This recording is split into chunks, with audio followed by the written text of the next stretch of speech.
This Voice of San Diego podcast is brought to you by Manolatos Nelson Murphy Advertising and Public Relations.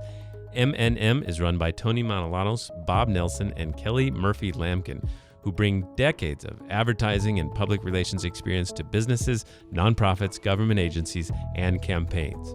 M&M bridges the gap between clients and the people whose influence matters most. M&M is a full-service agency that helps clients develop their strategy and launch cost-effective tactics. The firm specializes in public affairs and advertising with an emphasis on media relations, crisis communications, community outreach, coalition building, broadcast, print, direct mail, and digital advertising. Our reporters at Voice of San Diego have definitely heard from Toni and Bob over the years. Toni, Bob, and Kelly are supporters of Voice of San Diego, and you can learn more about their firm at mnmadpr.com. That's mnmadpr.com.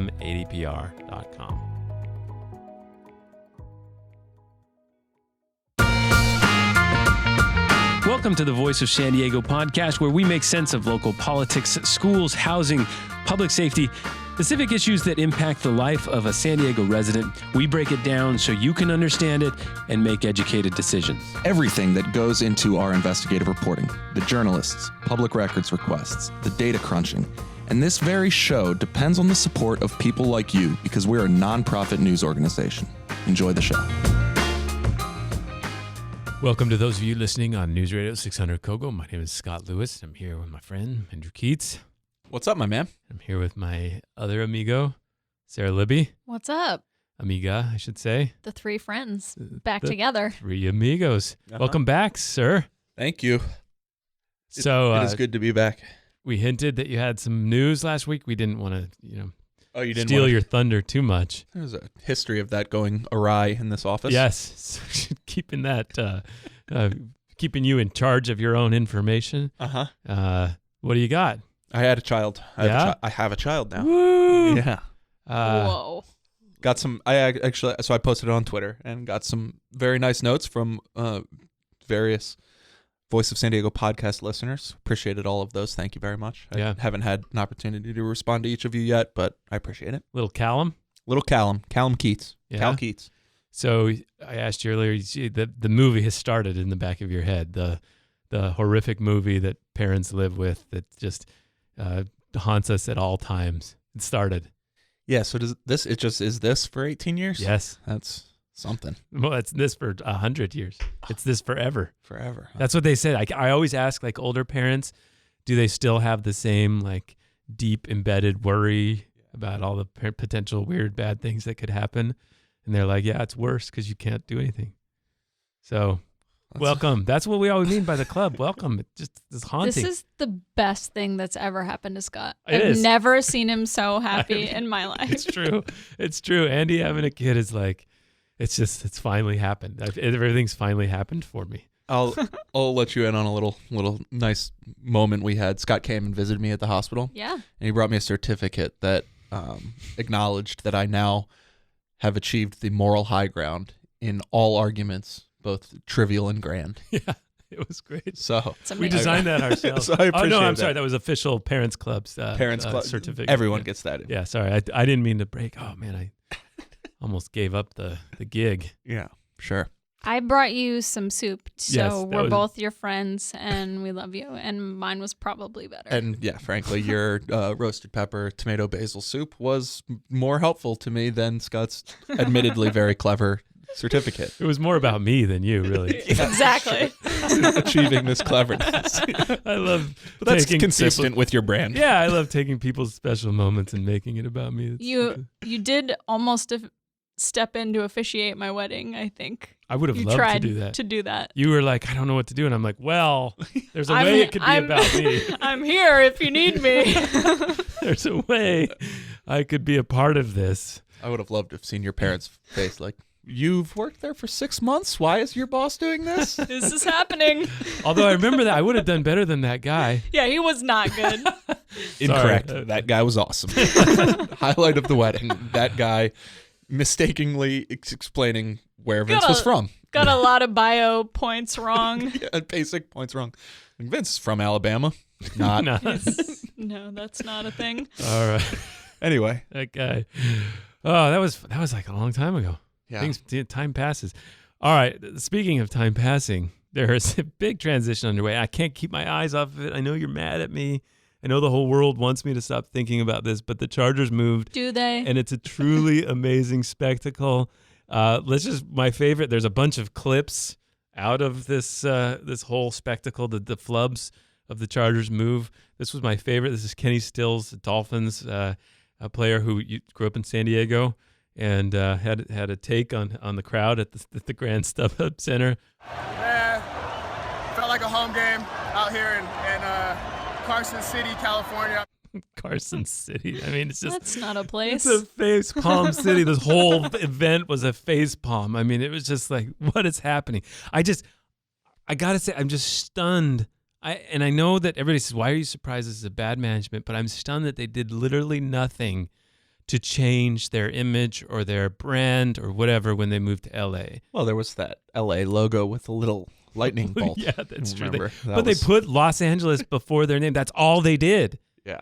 And I mean, like, they used LaDainian Tomlinson to sell. Like, they didn't get a new CEO. They didn't get like a star from LA. They didn't do anything to try to identify with anything at LA or do anything edgy. They just put LaDainian Tomlinson out there. Why? What? Like, that's like bringing like Matt Kemp to like San Diego to sell some big thing, or Carol LeBeau or something. Notably, the Padres did. That's true.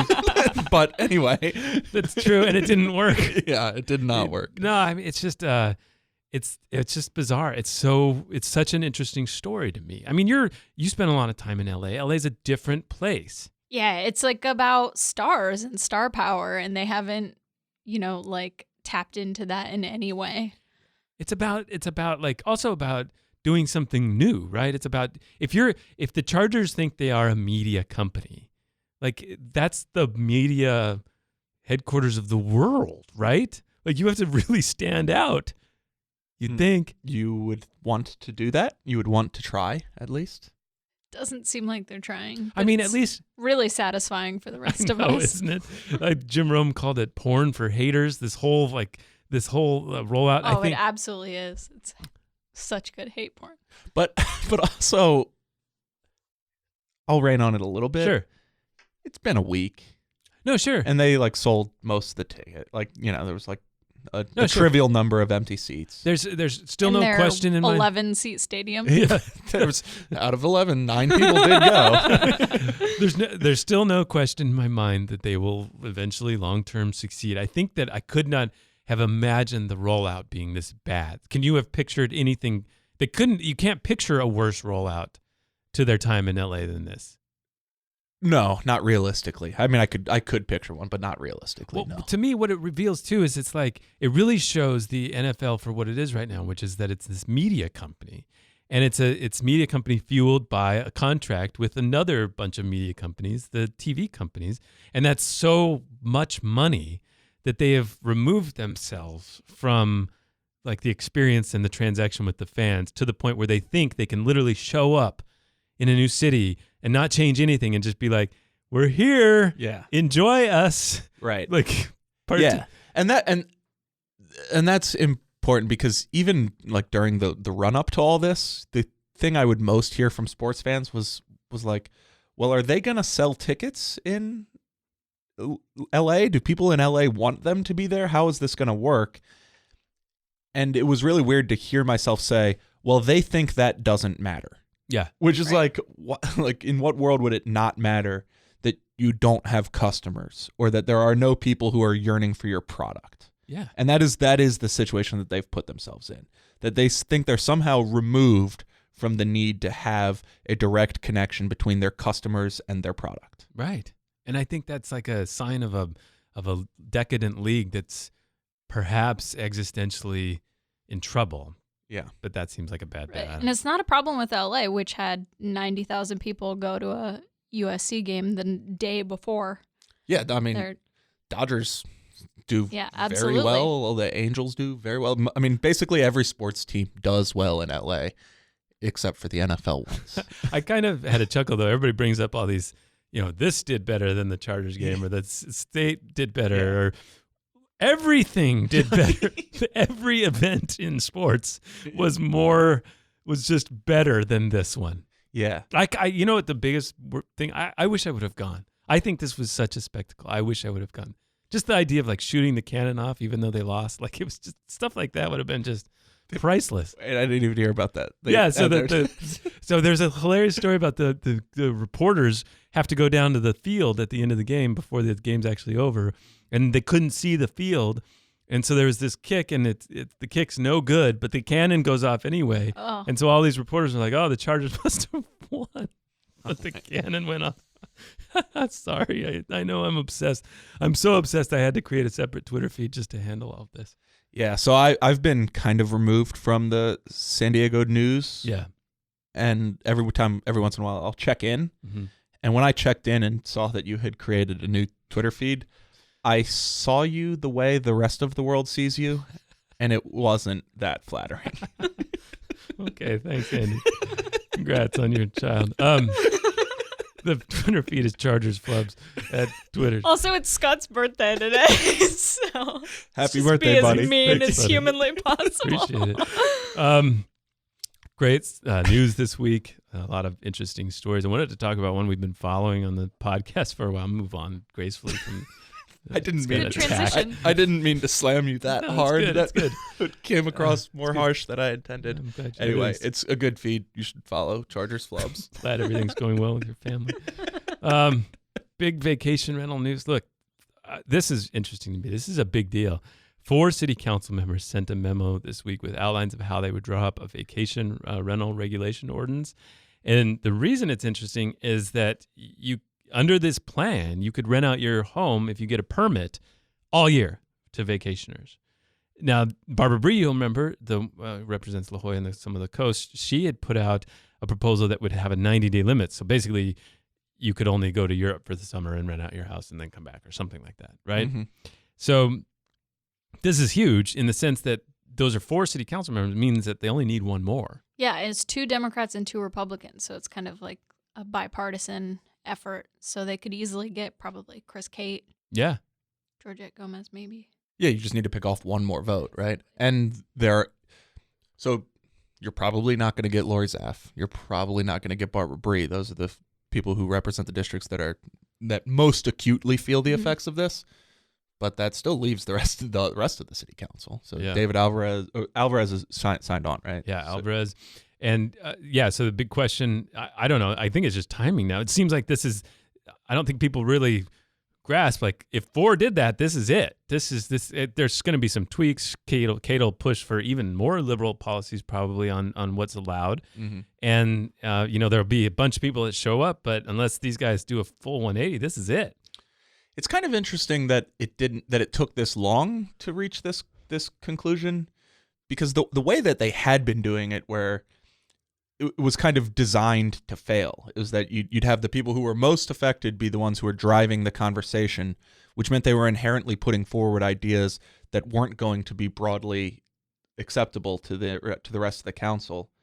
And yet they just kept doing it. They would just like, okay, let's abandon this for 6 months and then run our head against the wall again. Right. They were effectively bans. We're Yeah. going to ban it. And then 6 months later, you wrap up the ban in a new way. Right. This is probably the only way it ever could have gotten done, which is for people who aren't as closely affected with it, draw up something that they can all live with. Well, and it spares some of them. And it spares the other council members the effects, because they can say, well, I didn't vote for it, I didn't do it, sorry, I only have one vote. Didn't have to vote for a compromise of any kind. Yeah.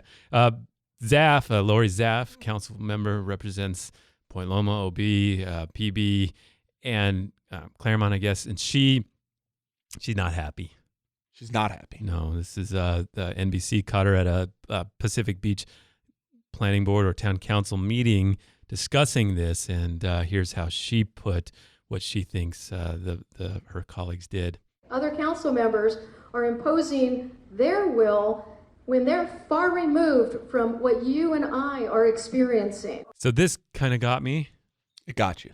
Because I understand what she's saying. Like the coast is affected more by vacation rentals because people want to come vacation at the coast. You live in OB, you know. Yes, we see them. Yeah. But really, like this. Yeah. To 2013, the city council puts together the Barrio Logan Community Plan update, right? Uh-huh. This is a plan that sets the zoning for a community that's had residential homes right next to welding facilities, pollution, and finally come up with a compromise that they can set a difference between the residential and the industrial. There's a buffer zone between both of them. And the shipbuilding interests aren't happy about that. They organize a referendum. And this is the exact sort of parallels. She supports the referendum to throw out that community plan. And she and her constituents are nowhere near Barrio Logan. Well, I mean, anywhere.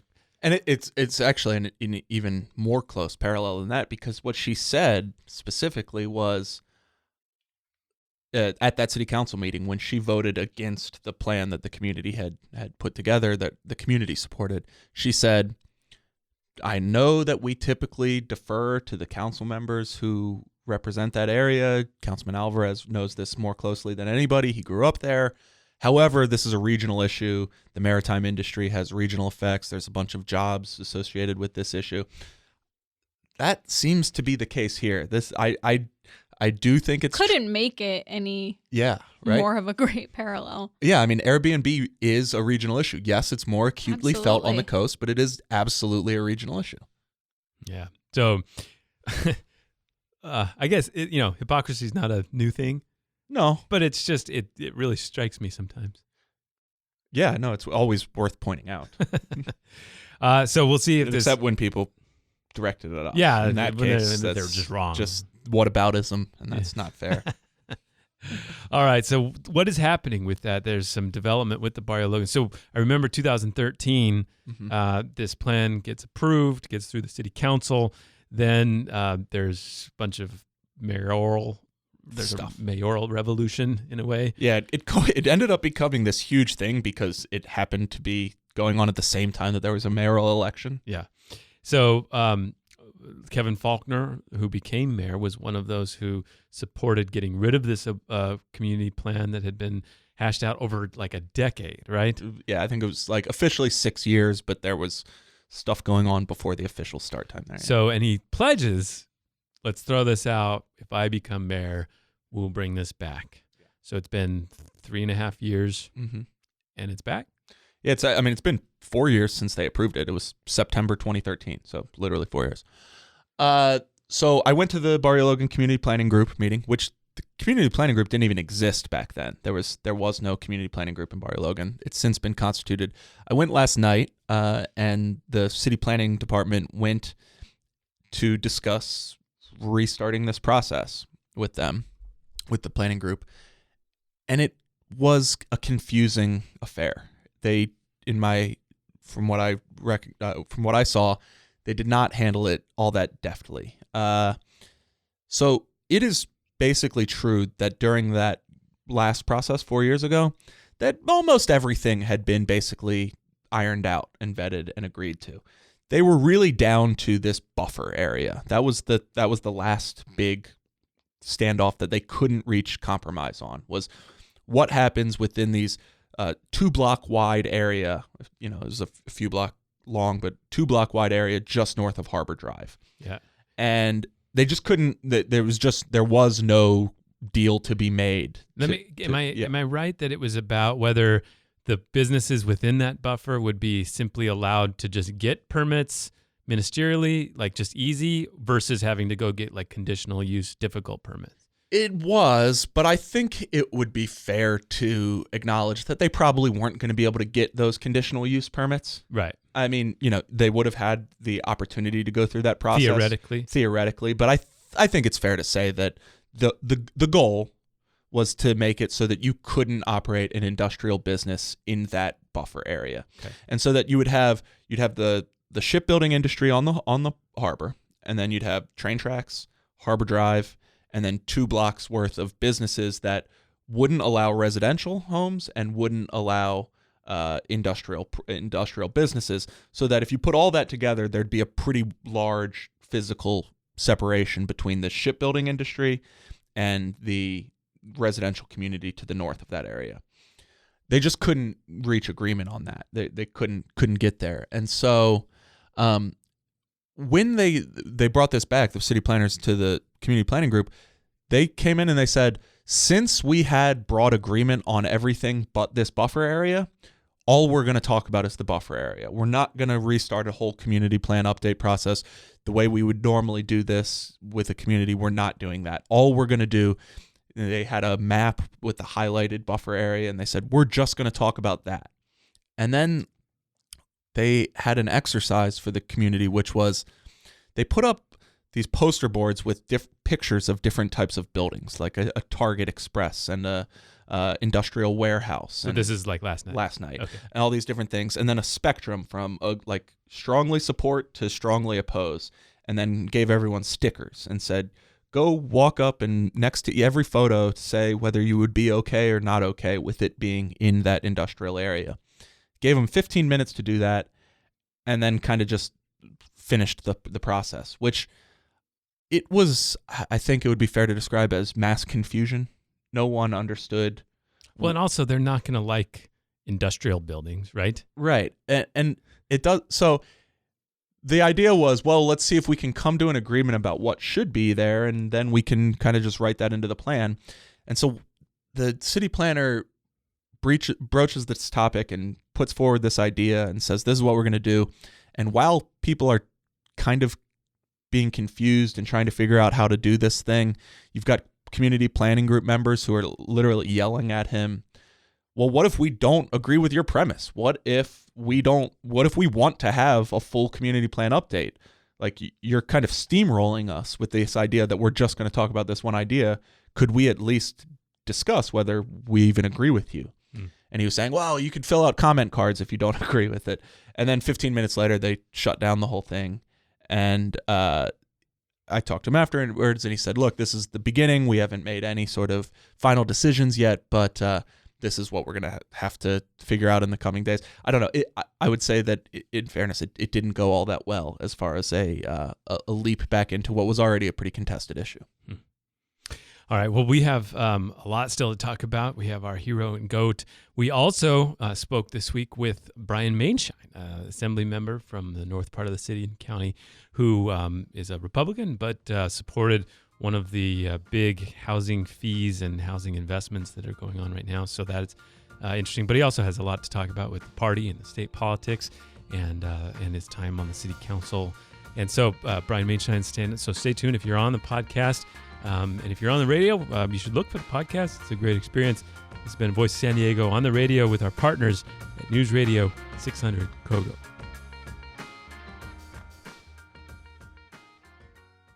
This is Erin. I'm the Director of Development for Voice of San Diego. I'm here today with one of our sponsors, Toni Manalatos from Manalatos Nelson Murphy Advertising and Public Relations. I know that the Tourism Coalition is a client of yours. Are they ever going to get the convention center expansion across the finish line? And why exactly is that so important to all of us here in San Diego? So I'll answer the second part of the question first. The convention center expansion is important to every neighborhood and everybody in San Diego because the convention center is a huge economic driver for our tourism economy, which is a huge source of revenue for every neighborhood in San Diego. I think if you connect the dots and you see that when folks come into San Diego and they stay at our hotels because they're at a convention, and when they go to restaurants because they're at a convention, or when they buy something at the airport to take back, to their kids in Milwaukee because they were at a convention, all that sales tax revenue, that helps pay for our police, our fire, our road repairs, our parks, our libraries. Tourism represents the third largest source of revenue for the city. The first is real estate tax, the second is sales tax, and the third is tourism. The city really doesn't have much control over the first two, real estate and sales tax, but they do have some control over the tourism tax, what folks stay when they come and stay at our hotels. So it's important that they grow that source of revenue, because again, we don't control the first two. But if we can grow our tourism economy, again, that provides more money for police, for fire, for road repairs, you name it. Will it get across this finish line? That's a great question. I sure hope so. It's important for San Diego. If you'd like to learn more about the services Toni and his partners offer, please visit their website, www.mnmadpr.com.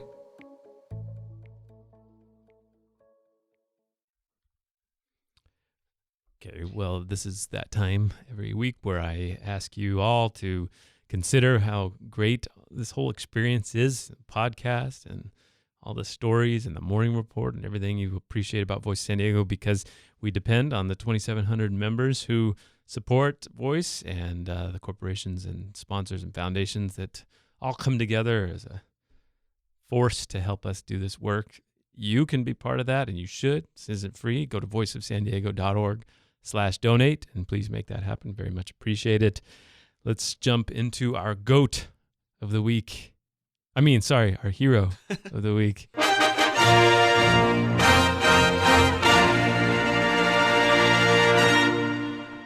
So I did get a fair amount of feedback that said, yes, we should change it.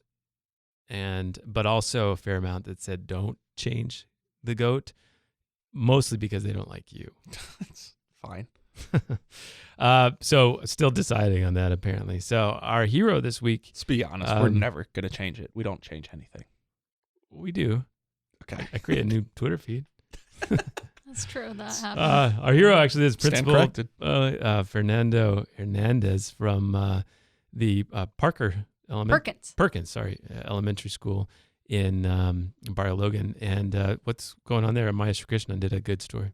Yes. So they've had basically their homeless population of students has, I want to say, tripled almost. Now a third of the students at that school are homeless. And so the principal there and all the teachers are really finding unique ways to adapt. The principal, first of all, capped the amount of homework that they could have because he was realizing that kids didn't have a stable, safe place where they could even do homework. And so they're also doing things like teaching about having positive mindsets and, just because you're not able to do something right now doesn't mean you can't learn to overcome a lot of these challenges. And so just a really cool story from Maya about the ways that, the whole city is talking about a homelessness crisis, and that means it's affecting schools too. All right. Our GOAT of the week. You lose. Good day, sir.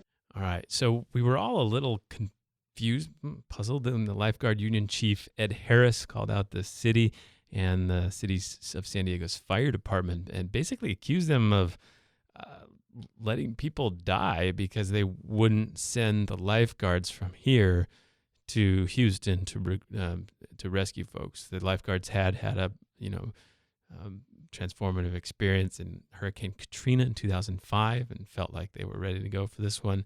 The city did send a couple dozen firefighters to go, and they were actually lauded when they went. Here's how Ed Harris put it. He's, again, the leader of the lifeguards union. When he had a press conference, sent out an open letter to the governor of Texas saying, sorry, I can't come. Addressed to Texas Governor Greg Abbott, Harris apologizes his crew isn't in Houston to help and blames Fennessy for blocking them. We're hearing the pleas of the people in the 911 calls, and we're seeing people sitting on their roofs for 48 hours.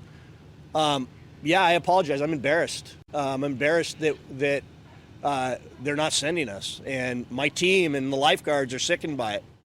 I just didn't like this. It was weird. Kind of gross. I mean, the idea that the governor of Texas is grappling with this humanitarian crisis and thinking about Ed Harris and Ed's not here. This is going really terrible for us. I think the hard part was that this is a dispute that the fire department and the lifeguards have been having for a long time. We asked Ashley McGlone, did a great piece unraveling this whole dispute over the last couple of years and what led up to this particular one. And I think the basic fact is that the system in place for activating these kind of units to come from all across the country did not activate for the lifeguards. That's the basic fact. And so, there was an argument that as they were waiting, maybe they should have just gone and seen how it got, and they could turn around if they wanted to. But I just, I didn't find that as compelling. Now, on the other hand, the fire department said that they had never put these lifeguards on standby and disputed that whole point, which turned out to be misleading, if not just a straight lie. Like there was emails that we found that said to the lifeguards, "Hey, be ready." But it really did feel like this dispute and this jockeying that they have in the city right now was being sort of projected onto this human catastrophe in Houston, and it didn't feel right. Like if you have this dispute and you want to go, it makes sense. The way that they tried to turn it into a media fiasco was just not right.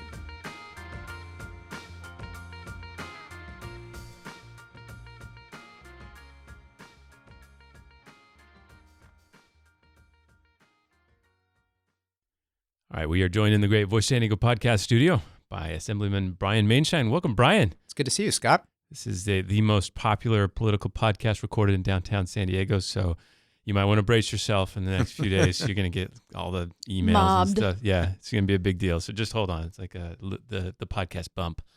All right, so what district is yours? Describe that real quick. I have the 77th Assembly District. It stretches starting from Claremont. I have about half of Claremont, all the way north through Rancho Bernardo, across to the west over to Carmel Valley. Got it. And so you and I know each other from your city council days. Yeah. You were elected on the city council 2000? 2000. So, Yep. And all right, how's it going? Good. Everything is good. It was good catching up with you, and glad to see you guys are doing well. Yeah, everything is good. My daughters are oldest started high school, so. Where do you actually live? I live in Carmel Mountain Ranch. Got it. Kind of right next to Rancho Bernardo. All right. Well, thank you so much for coming in. It's the end of session. Are you on break or are you? Yeah, we finished up. Friday night about 3:45. Kind of a whirlwind. Yeah. So just kind of recovering from that, and it's nice to be home and seeing everybody in the community. Just came from a community event this morning, so it's good. Get to go to my Starbucks and my grocery store, and it's nice. All right. Well, so one of the reasons, among many, of why we wanted to talk to you, there was a pretty dramatic vote on Thursday night having to do with Toni Atkins' it's SB2. SB2, yeah. And this was added a fee onto real estate purchases and exchanges, and that on those documents. And that was to fund a major fund for affordable housing and for community plan updates and things like that. And you proved to be a pivotal vote. So you were the only Republican to support that. And there was only one Democrat who didn't support it. So without you, it wouldn't have happened. There was a lot of discussion about it. It was an interesting night. What went into that discussion? How did that happen? What was it like? Yeah, I mean, it was a big vote. Anytime you step out and you're the only one on something, that's it's a tough vote, candidly. I know I did the right thing. I feel very comfortable with it. You look at what's happening, first off, I was the San Diego County Commission on Homelessness. This issue is very personal to me. It's not a hypothetical. I think for a lot of people, homelessness is sort of a hypothetical. But for me, I did it every day for 4 years. And I was face to face with actual homeless people instead of some people who kind of opine from behind, from kind of the ivory tower opining. Let's describe what you're talking about. So you left the city council in, what year was that? 2008. And so after that, you became one of the leaders at the United Way for homelessness outreach and efforts, right? Yeah. Is that what you're talking about? Yeah. So what happened was the United Way and other community groups came together and said, look, we want to do something on homelessness. We don't really know what. We're going to kind of create this position called the Commissioner on Homelessness. We'd like you to do it. And so I did decide to do that. And we were very, it was very successful. We created Project 20. I created Project 25. It's been very successful. Ended up housing 38 of the most chronic long-term homeless people in San Diego County, and saved taxpayers a ton of money.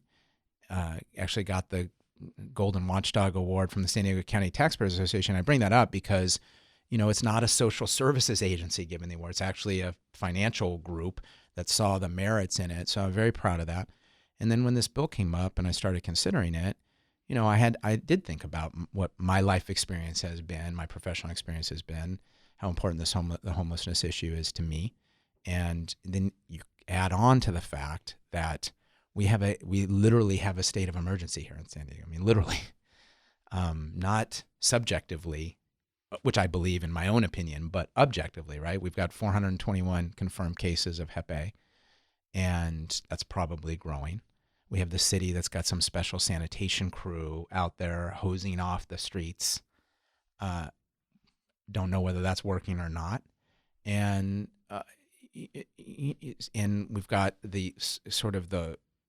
two private citizens stepped up, to their credit, but kind of the only plan that I hear about is that the city's doing is these tents, which don't have locations for yet. There's some other sort of issues that go with that. And so, I think it is a state of emergency. And then you add on, now take away for a second the human cost of this. You look at, we're a region, a city, a county that relies so heavily on tourism. And, we were talking off the air, but right before we came on, about our kids, right? I mean, every summer, I'm sure you do, I know I do, I decide where we're going to take our summer vacation, where I'm going to take my girls.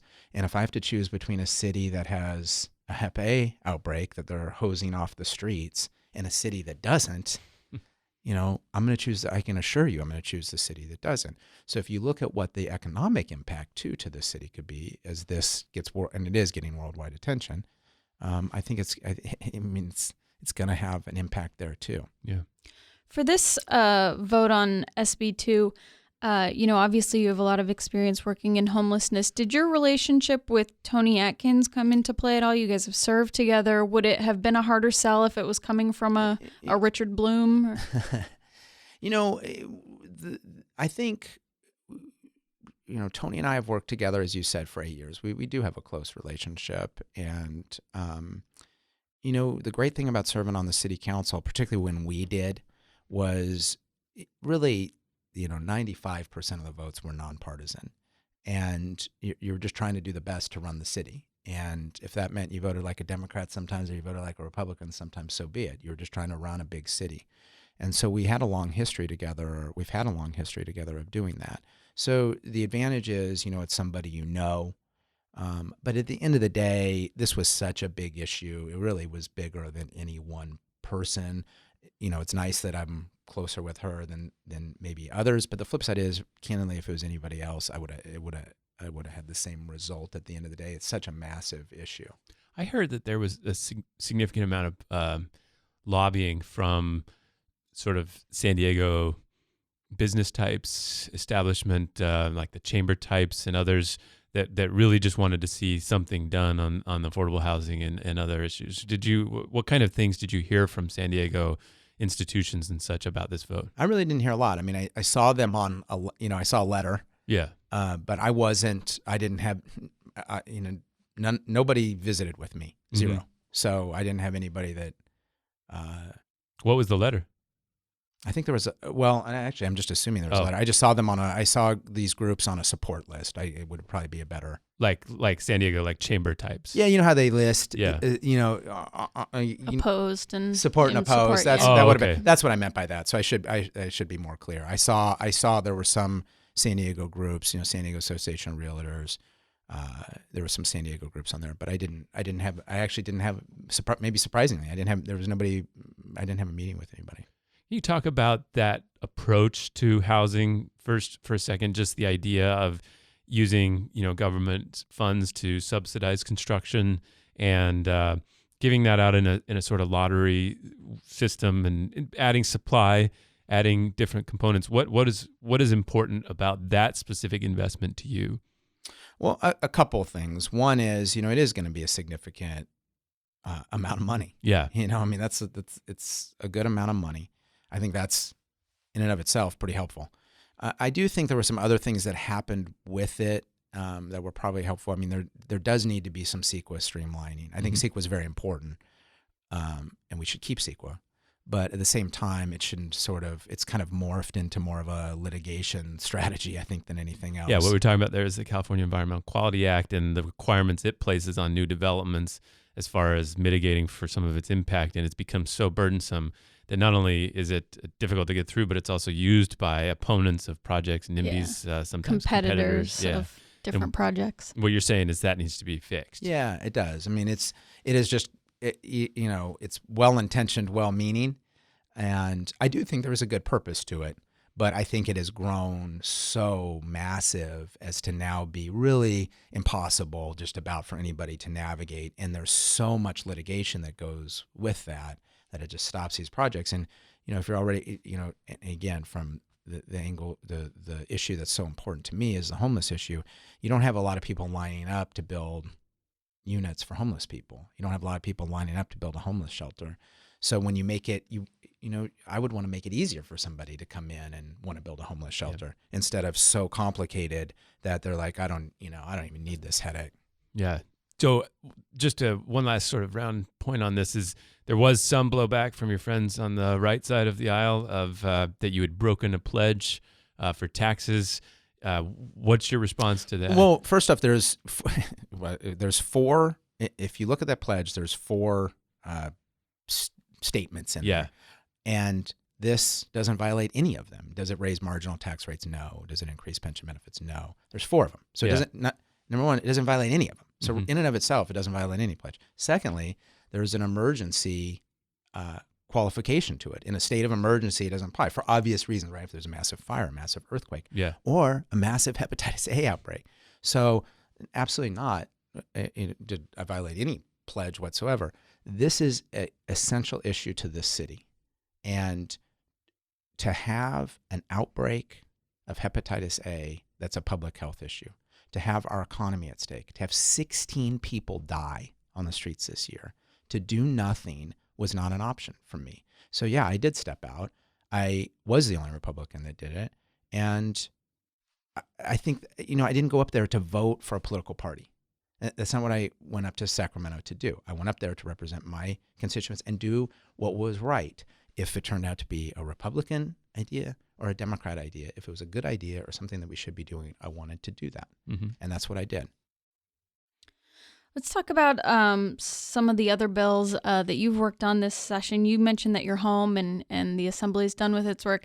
Is there any work still on your end, lobbying Jerry Brown on certain bills, or are there certain ones that you're kind of holding your breath on? Yeah, I think it's, what I've found with Governor Brown is I do my bills, I get them passed, and I get them to his desk. And I think he is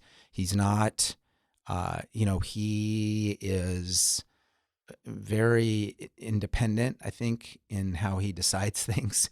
So a little unpredictable. Unpredictable. That's probably the word. So I think, I have left him to, I've been very successful with him signing my bills. So I'm going to keep that strategy going of letting him sign them and decide.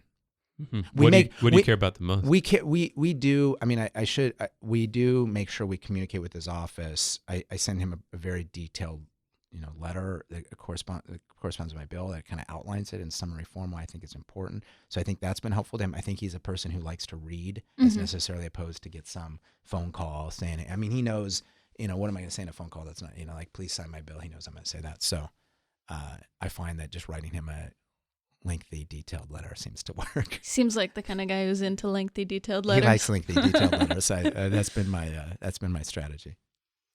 So one thing that I've picked up after a few years, like observing and reporting on Sacramento, is that a lot of the different members of the San Diego delegation all have kind of a thing. So, Shirley Weber is very focused on like police and education. If I had to label one of your things, it would be pets. Can you talk about why that is? Yeah, I've done a lot of. I'm very passionate about animal rights issues, and so I've done a lot of bills that impact pets and animals. I care about it, and interestingly, there's not really a lot of attention to that. And so, what kind of bills? I did one. I'll give you one example. There was, under California law, it used to be that if you abandon an animal at, let's say, a vet's office or a certain place, pet store, the law said if they weren't adopted within, I want to say 21 days or something like that, they shall be destroyed. And so I changed that to may. And I think we saved thousands of pets that way. Did things to make it, for example, dog fighting rings.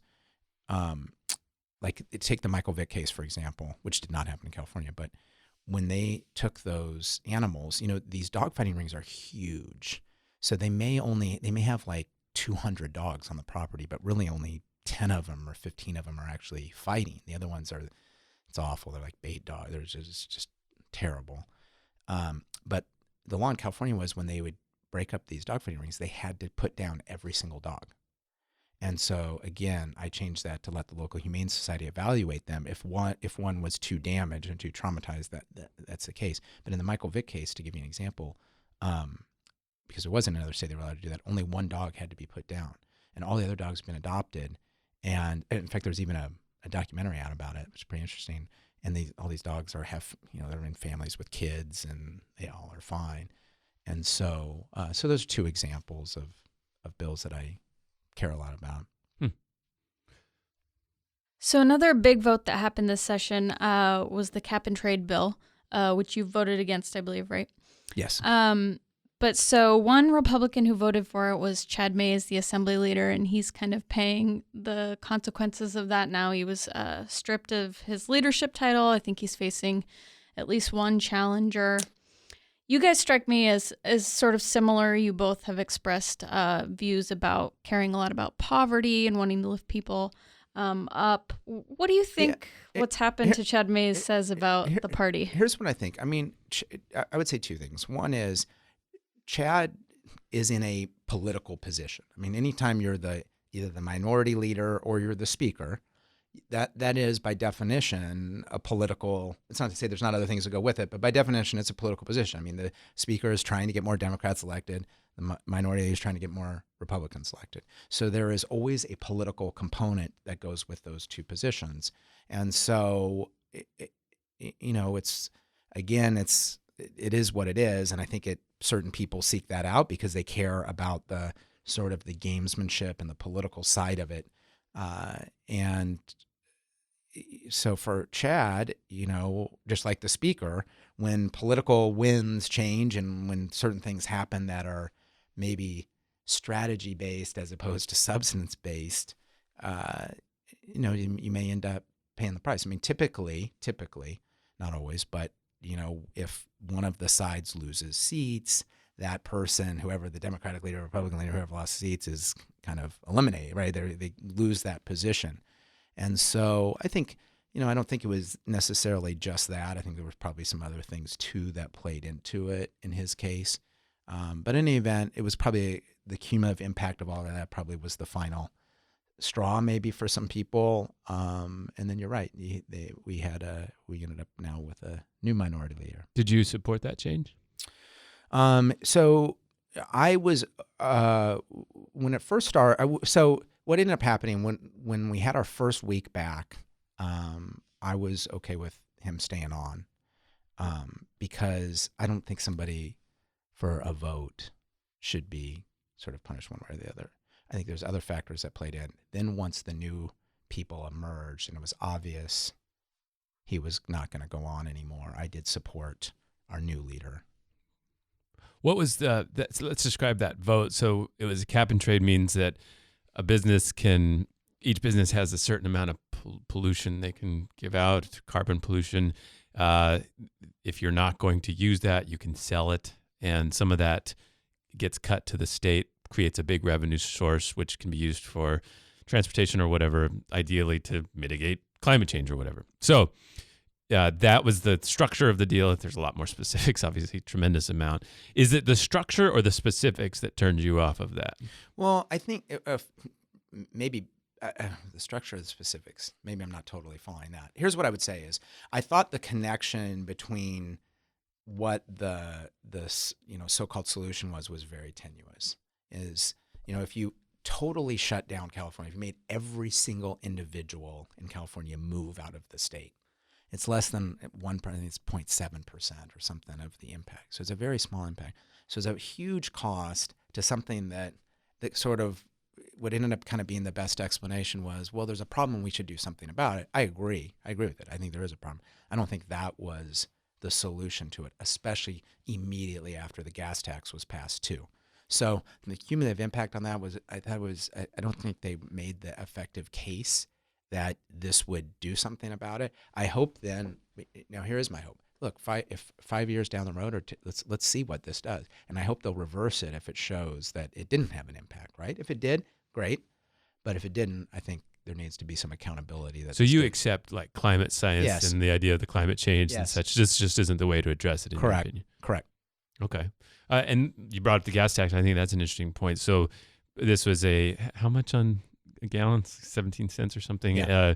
This very controversial. It's led to some recall efforts and some efforts to throw that out. You did not support the gas tax, right? What was that? Anything? Well, same thing. I mean, already. So that's again, they already before it's even been collected, already 30% of that money has been diverted. So we're now down to 70% of all this money that was promised. Well, it's been diverted for things like really for pork. I mean, for like to improve waterways. Okay, yeah. Right, allegedly. So there's really no projects that are out there that seem like they're going to get done, right? And the promise was that this would go to roads. And already that promise has been broken to a significant amount. It's 30% now. What will that be by the time this actually probably 50%, 60%. So I think it ended up being dishonest as well. One of the things I was wondering about that for a while is, what did San Diego get out of it? Right. Was that part of your concern? Yeah, I mean, I don't think San Diego, again, I don't see San Diego getting, well, let's see what traffic happens. And, it took me almost an hour to get down here to your extravagant studio here, and appreciate the journey. Yeah. So, do I think it's going to cut into that time? No, I don't. So again, it's a very regressive tax. It's tax on the working poor. We pay a lot in gas taxes already. The state hasn't shown that money, the current amount of gas tax money, is going to new projects or improving projects or repair. I'm for repairing our roads. We should repair our roads. We have money set aside to repair roads. It just doesn't get there. And you want to add one other thing. I mean, the high-speed rail is just such a boondoggle. The money that's gone, that's just been poured, good money after bad. I mean, it's just such a disaster. And the high-speed rail was promised, right? It was going to be San Diego to San Francisco with a stop in LA. Now it's maybe Fresno to Bakersfield, maybe, right? I mean, that's terrible. So if you took all that money, we'd be improving our traffic situation, our roads. We'd be improving our homeless situation too. But instead, that money is just being absolutely set on fire. Well, let me ask you. So you were city councilman till 2008. You had this other private sector job. I remember we had like breakfast or something after you got out of our city council you're close to, and you didn't know if you would want to do politics again. You ended up running for assembly. You're back in. What's the future hold for you? I don't know. I'm enjoying this job. I feel like I'm getting a lot done. There's tremendous issues at the state that are interesting. We have a phenomenal state. I mean, we're like a country. Yeah. The size of our economy, the diversity of our state. Do you like local stuff better than state stuff? I remember you ran for city attorney. You wanted to be, it was talk about you being mayor someday, something like that. Is it? I like the local issues are nice because you actually have a direct impact on somebody's life. So much of this stuff, I do think these things have impacts, but it is more tenuous. And the impacts are down the road, or, you don't necessarily see them or feel them directly. Whereas the local issues, some of this filling a pothole maybe not be the most exciting thing, but people driving over potholes appreciate you fixing the pothole, right? Yeah. And doing, getting lights for the community park. I had the experience of 2 fires, so I had this connection, this ability to directly get their homes rebuilt and rebuild 2 communities. So I liked that. I think that was really like a major force in your political, sort of in the positive impressions of your political experience, was your response to the fires, right? I remember you going to those community stations and stuff, and after that 2003 Cedar fire, that was an intense time. Yeah, it was, and you're right. I mean, it did have a tremendous impact on my professional career, and to see those communities get rebuilt, and to have that opportunity to connect with somebody at the most vulnerable time in a lot of their lives. They just lost every single thing they owned. To have that happen in Scripps Ranch and then again in Rancho Bernardo was really deeply impacted and affected me. So that part of it, of having that impact, is rewarding. Yeah. So we next year have a governor's race. I heard, did you see Antonio Villaraigosa was speaking to a more right of center political action committee? Kind of interesting to see the jockeying and who's going to take what lane on that sort of discussion. Do you have a dog in the fight? What are you hoping for in the next governor? I don't know. No, first off, I don't have a dog in the fight. I don't know how it's going to be interesting how it all plays out. Probably bad metaphor. Sorry. After we just talked about dog fighting bills. That's why it's stuck in your head. No, I think that, it seems pretty clear the top two Democrats will be in it. So you're right that somebody's going to position themselves to appeal to Republicans and moderates. It'll be interesting to see who that is and how they go about doing it and sort of the horse race of it. Do you feel like an onlooker when that happens, or do you feel like you have a responsibility to help vet those two? I think a responsibility.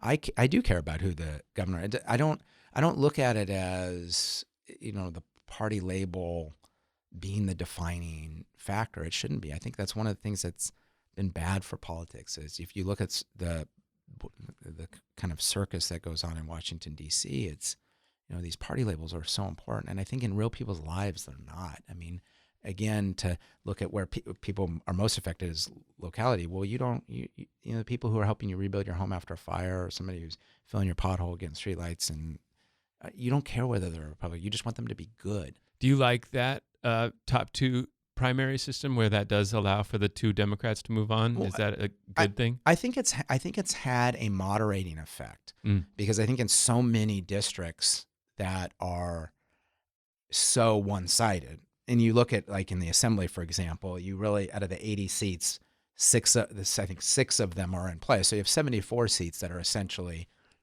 a foregone conclusion. You have 6 that maybe could switch.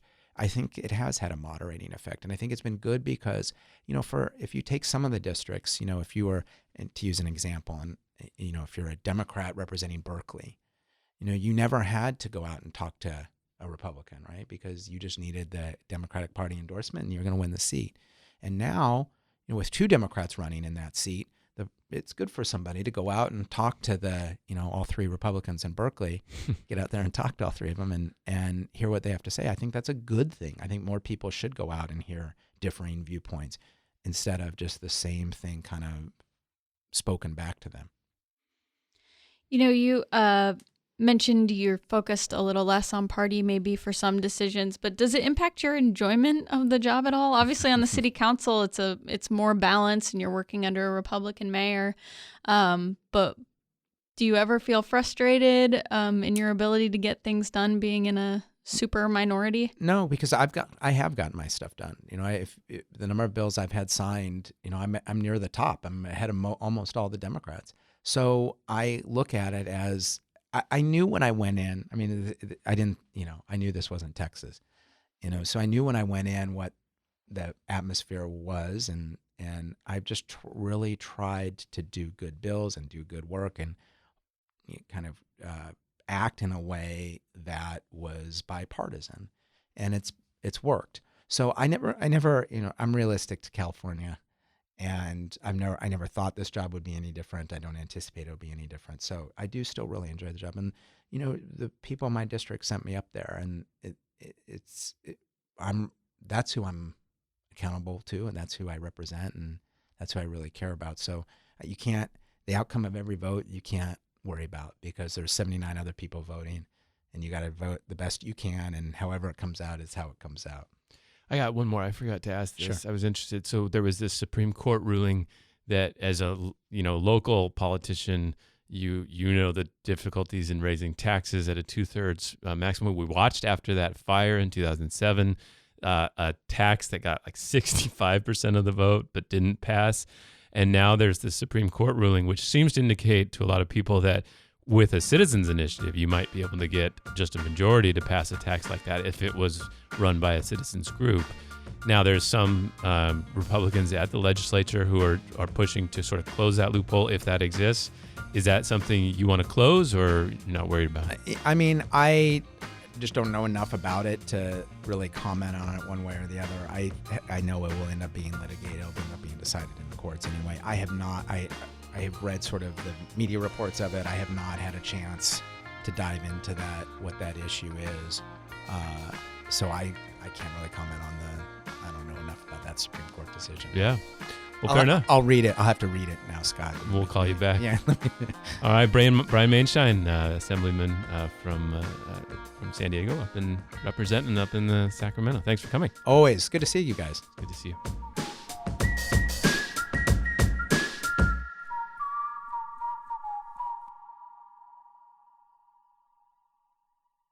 The show you just heard was part of the Voice of San Diego podcast network. To hear other great shows like the Voice of San Diego podcast, I Made It in San Diego, a show all about the people behind the region's businesses, The Kept Faith, a San Diego sports show, the binational Curacaos podcast, Startup Vault, the San Diego Beer Talk Radio, and more, please visit voiceofsandiego.org/podcasts. If you'd like to sponsor any of the podcasts, please email Aaron at voiceofsandiego.org. That's ERIN@VOSD.org.